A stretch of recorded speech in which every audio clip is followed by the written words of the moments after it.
Greetings, adventurers, and well met. Master of Dungeons here on the Master of Dungeons Twitch channel, twitch.tv/the Master of Dungeons. Starting a little earlier today than normal. Normally we start 2 p.m. Eastern Time. We're starting at 1 p.m. Eastern Time, going to 2 p.m. Eastern Time as we have a prior engagement that we're going to be taking care of this afternoon. But still wanted to make sure to jump on for our normal Wednesday Tavern Talks of the Shifty Boar discussing the Playtest Batch 8, which is Bastions and Cantrips. We're going to scoot forward a little bit ahead in the document here. Just going to go back up to the top to remind everyone what bastions are. They're a new thing that is coming in the new Dungeon Master's Guide that are going to be automatically gifted to players if the DM decides to use them at 5th level. They'll be able to have so many common areas and basic facilities, I should say, like bedroom, courtyard, dining room, kitchen, parlor, storeroom, washroom, and they'll be able to have a couple of be able to gain some specialty facilities as well. They'll be able to have, and you automatically gain most of them. You can spend gold on them to increase their size, upgrades, and stuff like that. But 5th level, it's 5th level, 9th level, 13th level, and 17th level. You'll get more facilities, more basic things, stuff like that. We've gone over a few of them. We had the Arcane Study. We all got all the way down through the stable. And we still have the storehouse and a few other ones to get through. So let's go ahead and fast forward over here to page 16 where we left off last week. And we were on the storehouse. We did talk about how the stable was really interesting because it would allow you to purchase animals and actually sell them at higher costs. So you'll be able to kind of make money in between. You'll be able to take the actions of your bastion. You'll get extra things will happen if you're actually at your bastion. Basically, your bastion is like your stronghold. Whether it be a wizard tower or a fort or something like that, that's what the bastions are for. And we are going to be looking at Storehouse and beyond. I'm going to take a look at some of the cantrips that we're redoing in 5.5 or 1D&D, whatever it's going to be called. I have a suspicion it's just going to be called Dungeons and Dragons. But we'll see what happens. As it was, D&D Next was what they called the playtest for 5th edition. This is called 1D&D, so we'll see what happens. It says it's not supposed to be 6th edition because everything's supposed to be backwards compatible to 5th edition. All right, storehouse is something you can get at 5th level. There's no prereq. It's a roomie. It comes with one hireling, and you can issue it a bastion order to trade. And when you trade with that order, you'll get 1d4 bastion points. You can spend bastion points to actually gain magic items. Obviously, it's up to the DM what magic items they can have, stuff like that. All right, so this cool dark place is meant to contain trade goods. We can hold almost anything. We issue the trade order to this facility. Its hireling spends the next 7 days procuring non-magical items that have a total value of 500 gold pieces or less and stores them in the storehouse, where the hireling uses those 7 days to sell goods at the storehouse. You bear the total cost of any purchases, and the maximum value of the items purchased increases to 2,000 gold pieces when you reach 9th level, 5,000 gold pieces when you reach 13th level.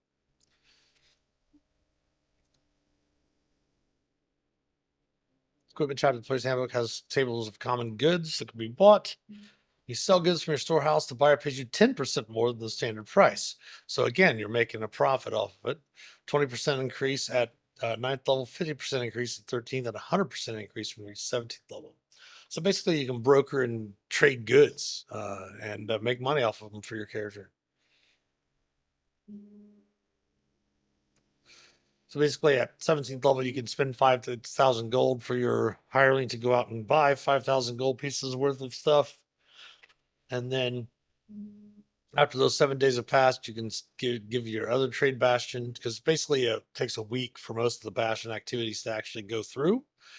So you issue your hireling the trade order to your storehouse. Your hireling goes out and buys 5,000 gold pieces of materials at 17th level. Then the next week you send the trade thing, and they'll go out and they'll sell that at 100% more over what you purchased it for. So if you'll get 10,000 gold pieces back.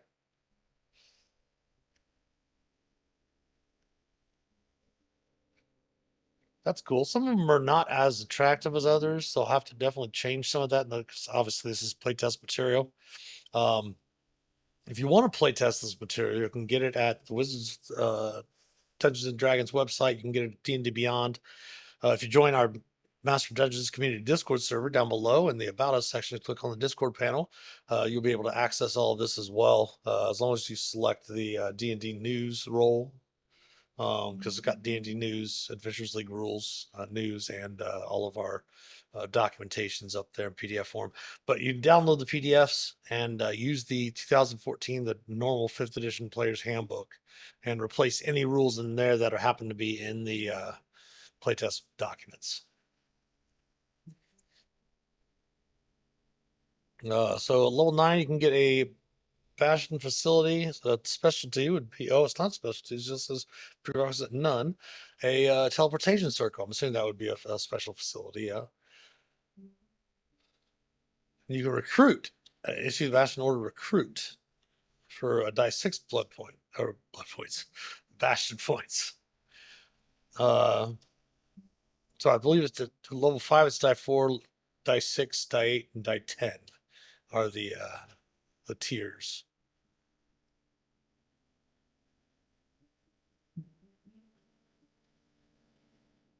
All right, let's see here. So you give them a recruit. Described before this room is a permanent teleportation circle created by a teleportation circle spell. Each time you issue the recruit order to this facility, your Bastion extends an invitation to a friendly mage or friendly archmage if you're a 17th level or higher. Roll any die. If the number rolled is odd, the invitee declines the invitation. You gain no benefit from having issued the order. If the number rolled is even, the invitee accepts the invitation and arrives at your Bastion via your teleportation circle. The guest stays for 7 days. The guest won't help defend your Bastion and departs immediately if the Bastion is attacked. While you are in the Bastion, you can ask the visiting mage or archmage to cast one spell. In the case of the mage, choose a wizard spell of level 4 or lower. In case the archmage, choose a wizard spell of level 8 or lower. The spell might be one the visitor has prepared or might be written in the spell book. Brockmar, hello, how's it going? The Bastion rules.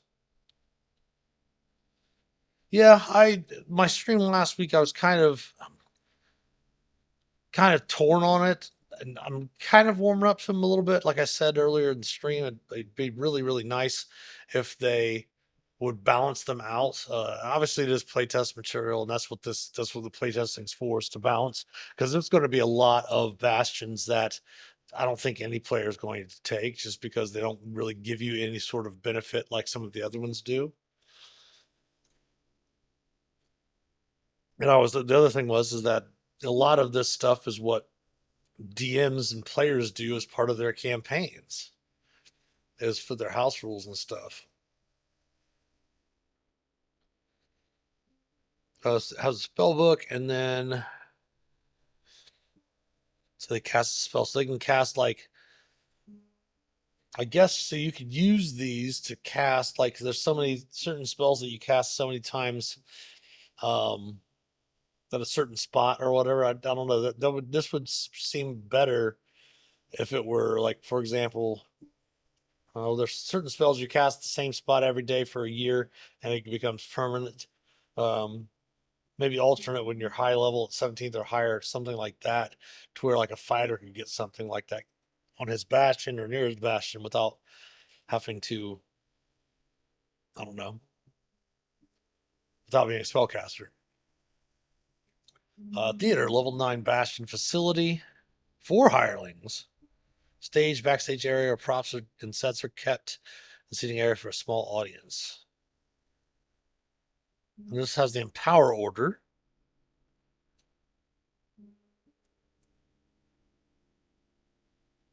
So rehearsals and preparations take 14 days, followed by at least 7 days of performances. Performances can continue indefinitely until a new production gets underway. Player character can contribute to a production in the following ways.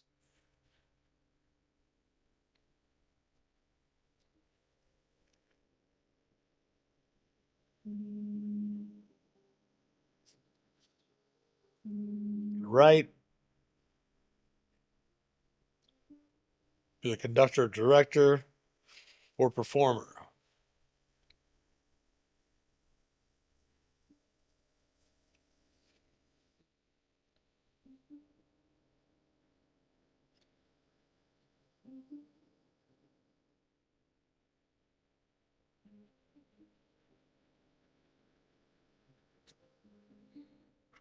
At any point after the rehearsals end, the character can expend their theater die roll, theater die to roll it and add the number rolled to one ability check, attack roll, or saving throw they make. If the character has expended their theater die before gaining another, the first die is lost. Hmm. Like, see, that's cool, but you're wasting 14 or 21 days, at least 21 days.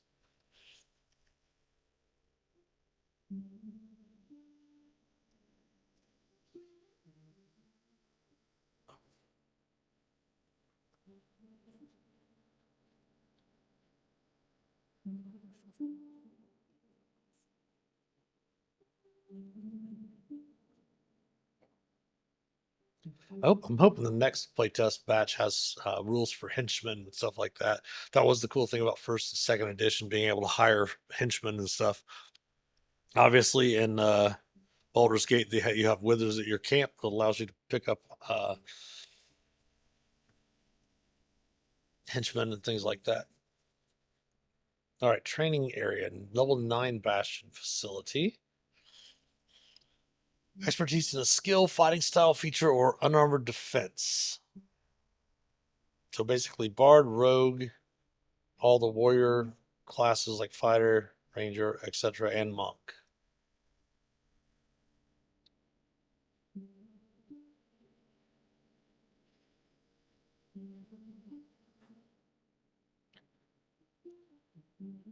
Level 9, 4 hirelings as well.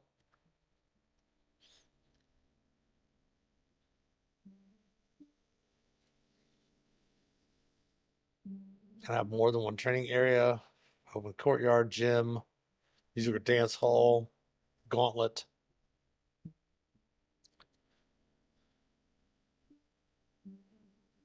Choose one trainer from the expert trainer's table. On each bastion turn, you can replace that trainer with another one from the table. You issue them power order. Facilities hirelings conduct training exercises for the next 7 days. Any character trains here for at least 8 hours on each of those days to get a benefit at the end of the training period. The benefit depends on the trainer that is present in the facility, as noted in the expert trainer's table. Benefit lasts for 7 days.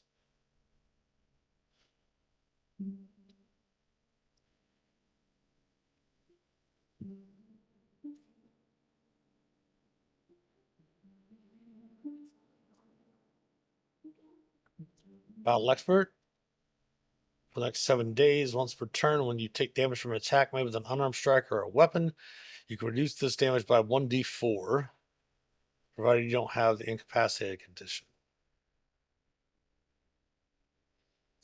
It's kind of specific. I guess it would really only work if you were attacking like humanoids or things that use weapons. Skills expert, you gain proficiency in one of the following skills of your choice: acrobatics, athletics, performance, sleight of hand, or stealth. That's kind of cool.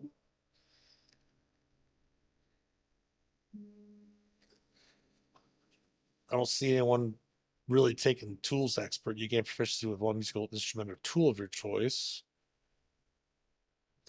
Unarmed combat expert. Can't say combat. When you use an unarmed strike to damage a target, the attack deals an extra 1d4 bludgeoning damage on a hit. Be nice for them to change that to deals one extra d4 of the damage type of that unarmed strike on a hit. Weapon expert. Choose a type of simple martial weapon such as a spear or longbow. If you aren't proficient with the weapon, you gain proficiency with it for the next 7 days. If you already have proficiency with the weapon, you can use its mastery property for the next 7 days. Hmm. Interesting. Interesting.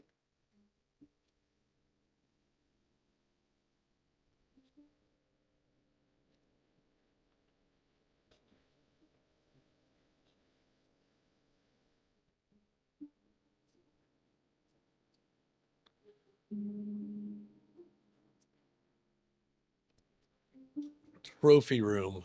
We already know my feelings about the menagerie.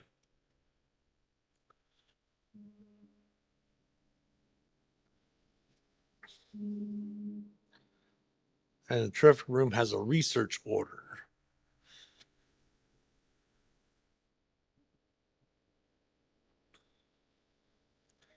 Comes with one hireling. Commission the facility's hireling to research a topic of your choice, or you do the research yourself.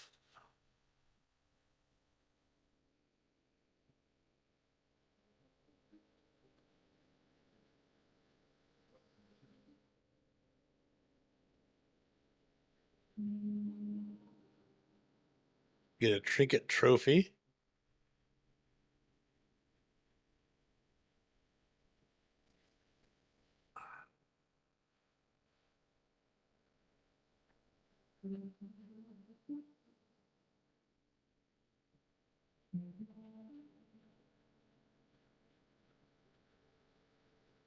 That's interesting. The trinket trophy is interesting. I think, though, that the research lore was already something that was in one of the other facilities already.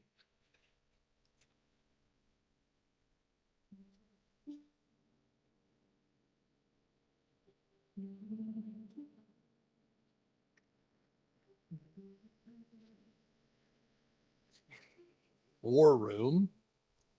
Getting towards the end of the list of the different facilities, probably be coming to the Bastion Turn events table or something soon, I hope. Level 17 for a war room. Fighting style feature or unarmored defense feature. This vast recruit. It can recruit for one and it gives you 1d10 Bastion points.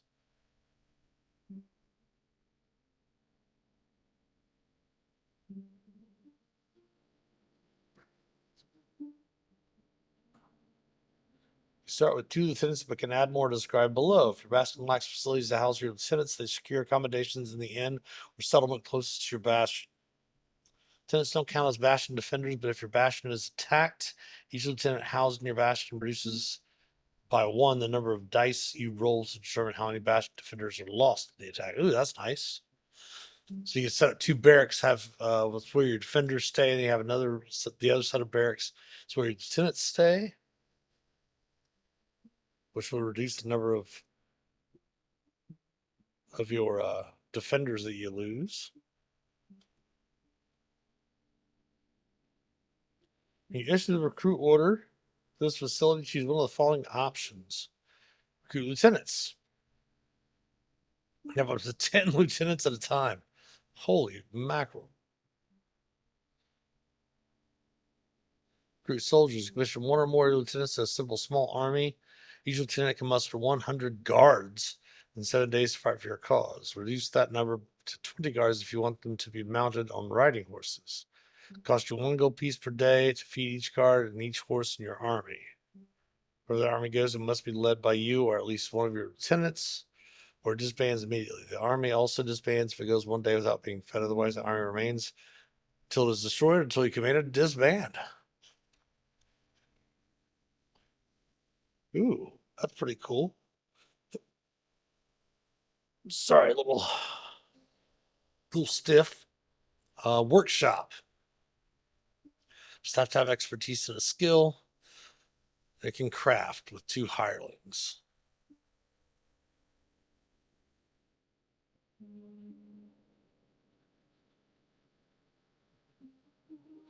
So, like, you gain heroic advantage or inspiration, it's called now, for spending a short rest in your workshop. Not sure why you would get that for resting in a workshop, but okay. Here's the craft order to craft command of this or order to this facility. One tiny non-magical object that could be made using carpenter's tools, blah blah blah.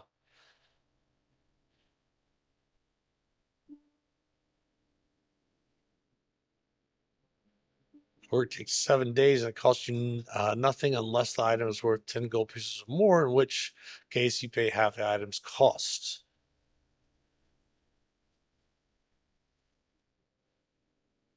All right, Fall of the Bastion. If a character issues no orders to their bastion for a number of consecutive bastion turns equal to the character's level, the Harlings abandon the bastion. The site is eventually looted. If the character returns later, they have the option to start a new bastion, perhaps building it amid the ruins of the old one. Character give up the bastion at any time, releasing the bastion's hirelings and abandoning the location. Divested bastion is quickly vacated, eventually looted, and might even be burned to the ground. The character who has the option of starting a new bastion elsewhere.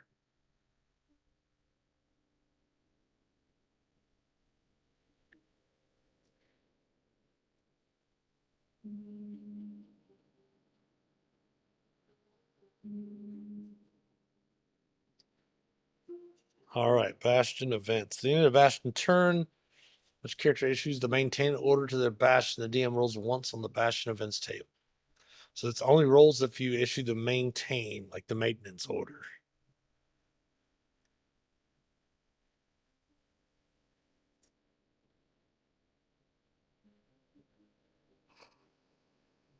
Hmm.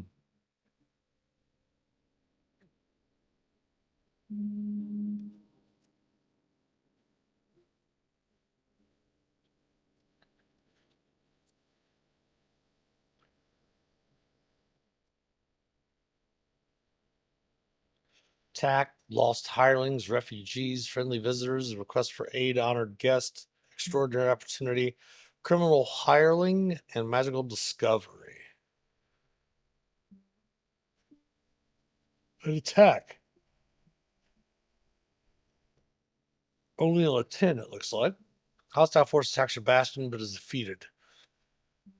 Roll 6 die 6 for each die that rolls a 1. One bastion defender dies. So if you have at least 6 lieutenants in your bastion, you won't lose any of your um, defenders. However, in addition, one of the bastion's special facilities, determined randomly, is damaged and forced to shut down.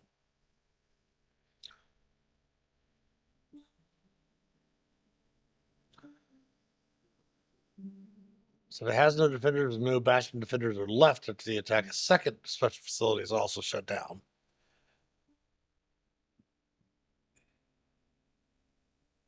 Special facility that shuts down can't be used until your next can't be used on your next bastion turn, after which is repaired and made operational again at no cost to you.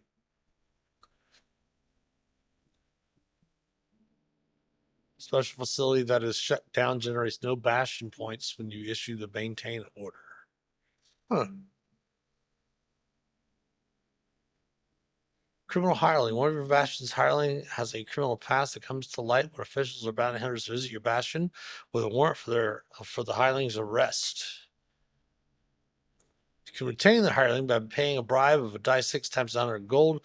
Otherwise, the hireling is arrested and taken away. If this loss leaves one of your facilities without any hirelings, that facility can't be used on your next bastion turn. The hireling is then replaced at no cost to you. Extraordinary opportunity. You gain an extra 2d4 bastion points if you spend 500 gold to host a festival, fund the research of a powerful spellcaster, or appease a domineering noble. Work with the DM to determine the details. That's actually a pretty fun, cool event. Friendly visitors.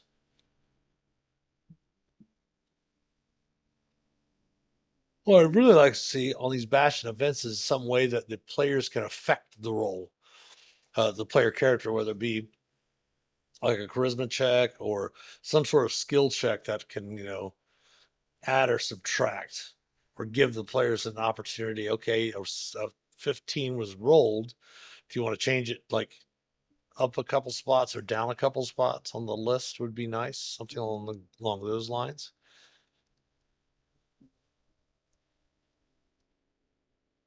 Friendly visitors come to your bastion seeking to use one of your special facilities. They offer D6 times 100 gold for their brief use of that facility.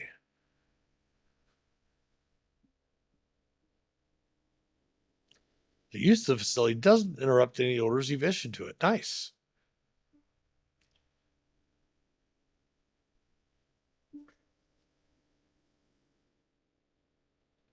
Apologies for yawning. Got up extremely early this morning. I'm not usually up around 5 a.m., but today was different. Honored guest. A guest comes to stay at your bastion. Work with your DM to determine the stranger's identity, roll an honored guest table, or choose one of the options from the table. Renowned guest is grateful to stay at your bastion. Letter of recommendation.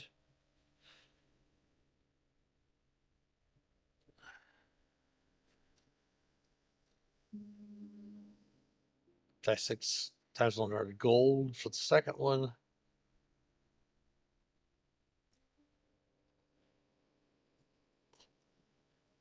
Huh.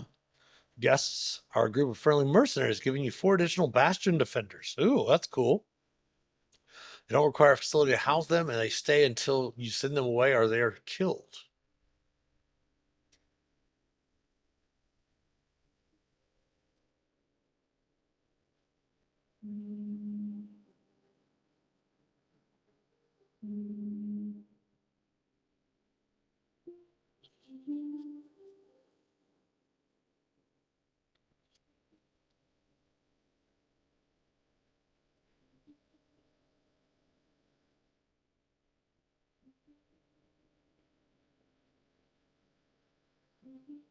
Oh, pardon me, I'm not sure what the guests, like a dragon or other flying monster perching on top of your bastion, that serves no purpose. It just perches there until the end of the next bastion turn and doesn't do anything. It's indifferent towards others, but turn hostile if it's threatened or attacked. And if it doesn't do anything, why would you want to bribe the creature not to leave? It's just weird.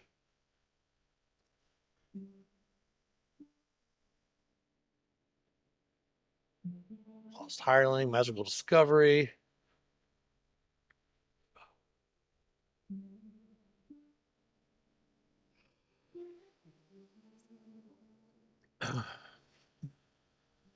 Uncommon magic item of your choice can't be armor, shield, or weapon. And it's only temporary and it lasts until your next bastion turn. A group of 2d4 refugees fleeing from a monster attack, a natural disaster, or some other calamity seeks refuge at your bastion. Refugees offer you a d6 times 100 as payment for your hospitality and protection. They may stay until you find a new home or a hostile force attacks your bastion.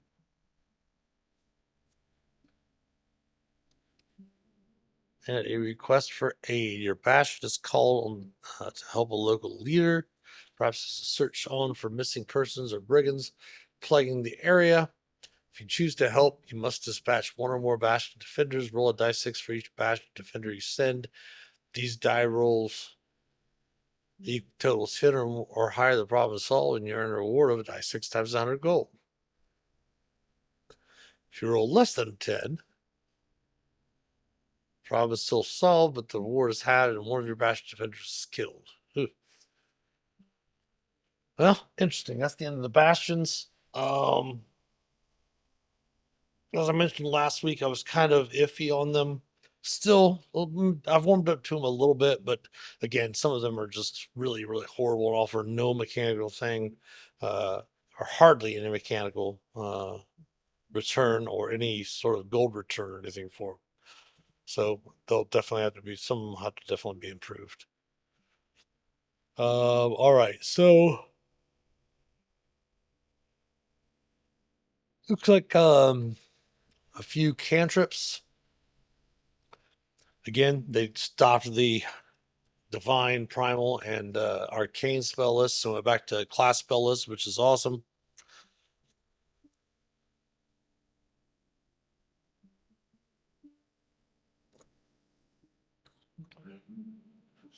The following spells are presented in alphabetical order. Here are the main updates to the spells in the section. Acid Splash now creates a 5-foot radius sphere that can affect any creature caught in it. As an evocation instead of a conjuration spell. The school change unties the spell with the sorcerer and wizard's other direct damage acid spells. Okay. Ooh, Blade Order is now a reaction. I like that.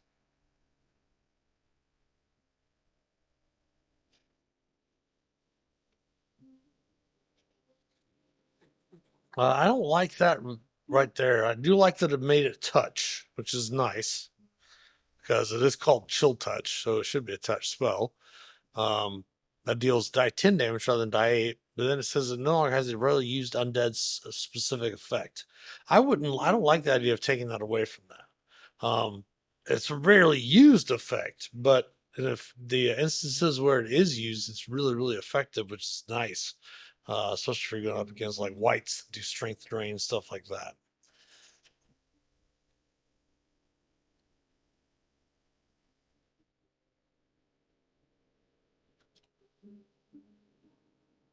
Friends now force the target to make a save against being charmed briefly. Poison Spray now has a range of 30 feet rather than 10 feet. And uses an attack roll rather than a saving throw. Also now Necromancy rather than a Conjuration spell. Interesting.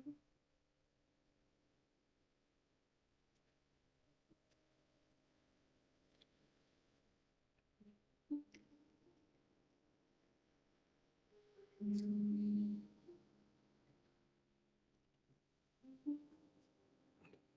think Produce Flame. Let me look up Produce Flame real quick. Give me a second here.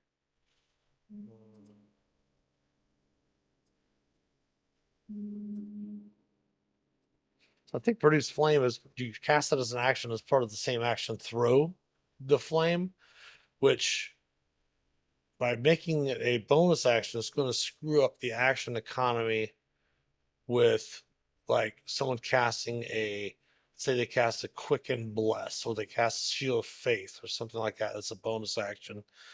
They're allowed to cast a first level cantrip with one action, unless they're changing that rule as well. But then that would not enable you to cast your bonus action spell and then cast your cantrip if it was Produce Flame, because you'd have to use your bonus action to cast Produce Flame, and then you'd have to use your action to attack with it. How about you look it up? Produce Flame, okay.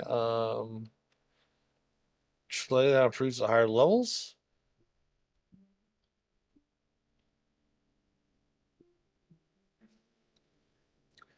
Shocking Grasp now shuts down opportunity attacks rather than all reactions.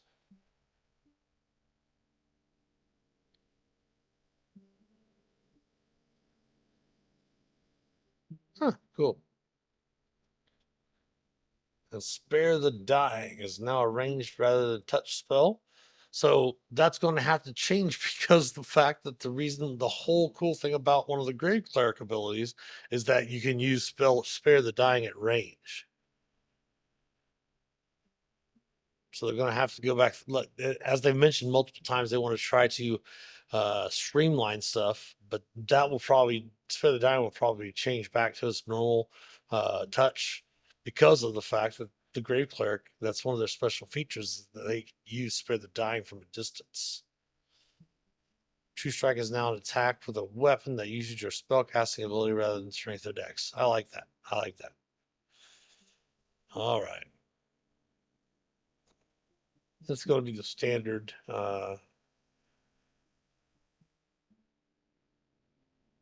boarding of the cantrip. You get them up with more dice or more beams or whatever at 5th, 11th, 17th level when you reach the new tiers. All right, well, that is the end of Playtest Packet 8. Um, Interesting stuff. Not too horrible on the cantrips. I can just see a few problems here and there with like Produce Flame. The whole thing of Chill Touch. I'd like for them to keep the uh, undead having the disadvantage on their attack rolls against the caster. Um, I like to change the shocking grasp. That's pretty cool.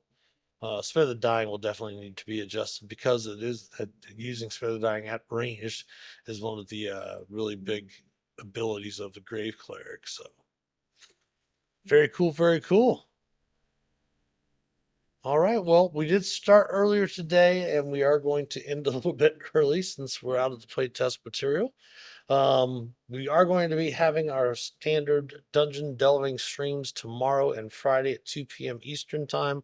We'll be back on Sunday evening for our live play D&D sessions using Roll20 and have all of our normal cast of characters play our second session of Fandelver and Below the Shattered Obelisk. That'll be at 7 p.m. Eastern time on Sunday. If you'd like to help, first of all, I'd like to thank all of our supporters, especially our patrons on Patreon. If you'd like to help support the channel, please consider becoming a patron or subbing here on Twitch, twitch.tv/the Master of Dungeons. We love your Prime subs as well. The link to our Patreon page, as well as our YouTube channel and all of our social media accounts, can be found in the About Us section below here on Twitch. If you would subscribe to us on YouTube, it's free. Like and comment on the videos. Follow us on Facebook, Instagram, X. All of that. Give us some likes, retweets, all of that good stuff. Every sub, like, and share helps us immensely. As I mentioned earlier, you can also support us by clicking on the About Us section below and join the Master of Dungeons community Discord server, where you can help shape an accepting, caring, and inclusive community. One of the best ways you can also help support the channel is to purchase some stuff from our merch store, which is open and down in the About Us section as well. We have t-shirts, hats, things like that up there for you to take a look at. Of course, thanks for watching. Have a great rest of your day. If we don't see you before Sunday evening, have a great weekend as well. And as always, happy adventuring. Take care.